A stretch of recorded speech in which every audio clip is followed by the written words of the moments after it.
déjà, les parachutistes sont partis. Ils vont bondir les premiers sur les arrières ennemis.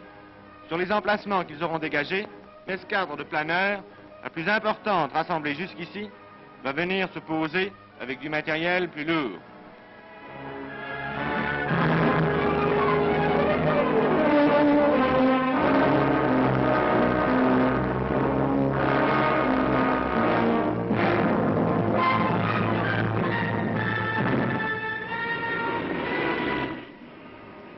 C'est le général américain Alexander Patch qui dirige l'ensemble de ces vastes opérations combinées.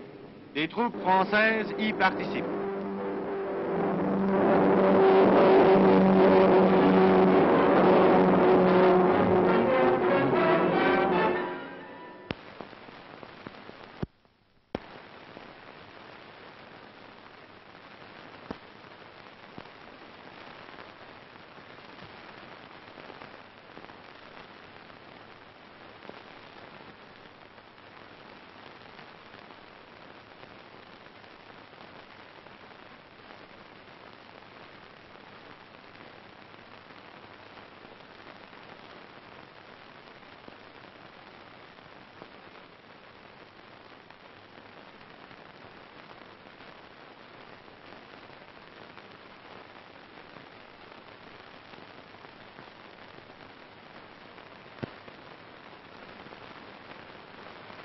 L'ennemi appelait la forteresse Europe et qui en effet était la prison Europe, partout où ils sont attaqués, les remparts cèdent, tandis qu'au-dedans, les peuples opprimés se lèvent contre l'envahisseur et du même coup font s'enfuir les traîtres.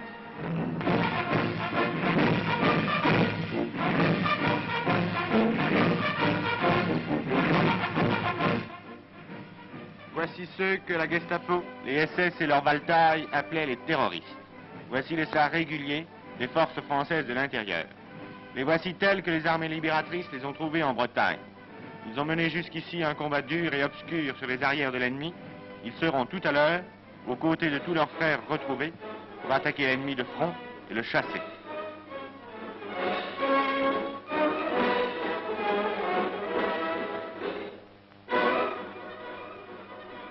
Pourquoi ont-ils quitté leur ville et leur village? Pourquoi ont-ils espéré? Ont-ils combattu? Sinon pour la liberté, pour la dignité de la personne humaine, pour la fraternité, dans un monde enfin raisonnable et ouvert à tous les hommes.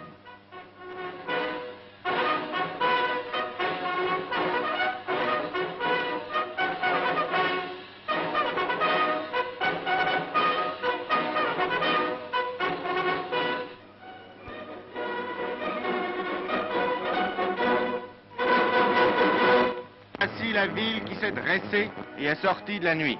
Dans les camps, sur les routes, sur les mers et dans d'autres cieux, ils en ont rêvé souvent, les combattants marqués de la croix de Lorraine. Les morts de Piraquem sont présents auprès du général Koenig, que le chef du gouvernement vient de nommer gouverneur militaire de Paris. La nation est rétablie dans ses droits et retrouve sa capitale. Voici réalisée la prévision du général de Gaulle le 18 juin 1940. Des gouvernants de rencontre ont pu capituler, cédant à la panique, oubliant l'honneur, livrant le pays à la servitude. Cependant, rien n'était perdu. Aujourd'hui, l'ennemi s'enfuit avec ses domestiques.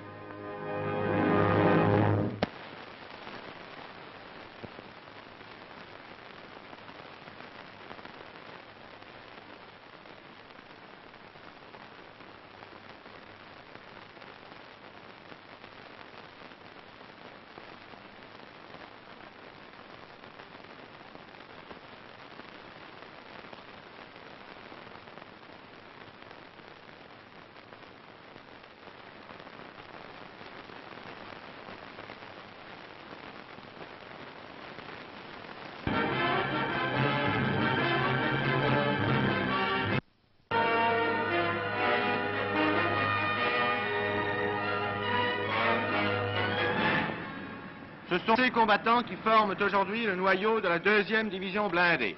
Le général Leclerc les commande, comme il a commandé les téméraires colonnes du Fezzan.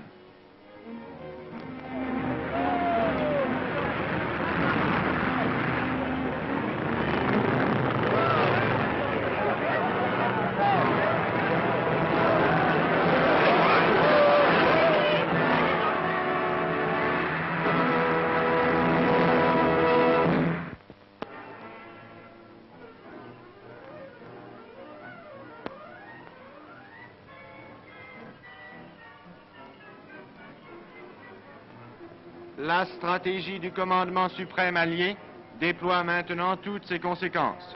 En Normandie, le gros des troupes de l'ennemi et son meilleur matériel ont été fixés, tournés, encerclés, anéantis.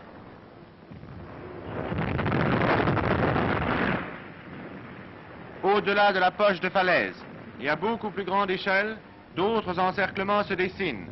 Bientôt, cette armée allemande qui avait cru, par la guerre de mouvement, remporter une victoire définitive, sera définitivement battue dans une guerre de mouvement.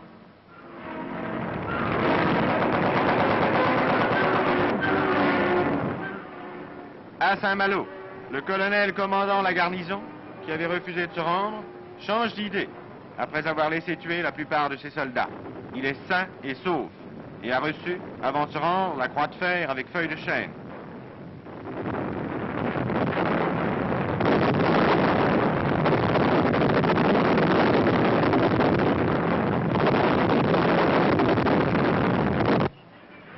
Près du Mans, les Américains trouvent 200 femmes russes déportées de la région de Leningrad il y a 3 ans et qui depuis ont dû travailler comme esclaves.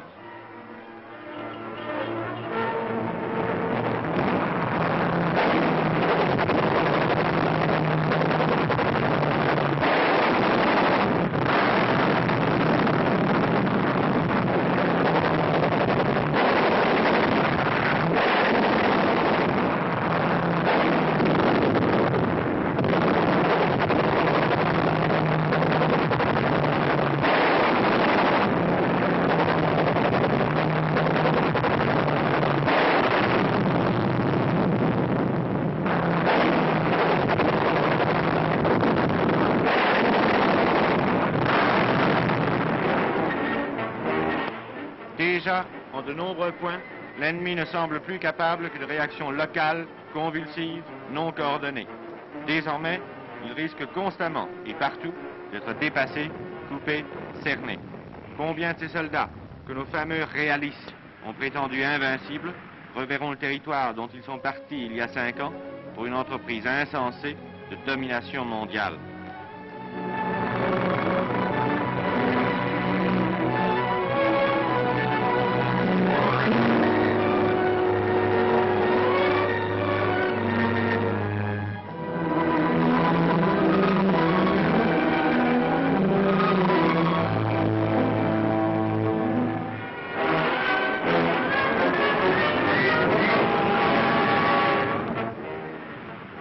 Ce ne sont plus seulement des Anglo-Saxons et des Français qui combattent à l'ouest, mais des Hollandais, des Belges et une division blindée polonaise tout entière.